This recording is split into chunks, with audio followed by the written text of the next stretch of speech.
அண்டம் முழுதும் ஒன்றினுள் அடக்கம் அதுவே ஆனை முகமெனும்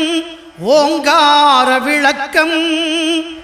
சுழலும் கோள்கள் அவன் சொல் கேட்கும் அவனை தொழுதால் போதும் நல்லதே நடக்கும் ஆனை முகனை தொழுதால் நவக்கிரகங்களும் மகிழும் நல்லதே நடக்கும் நல்லதே நடக்கும்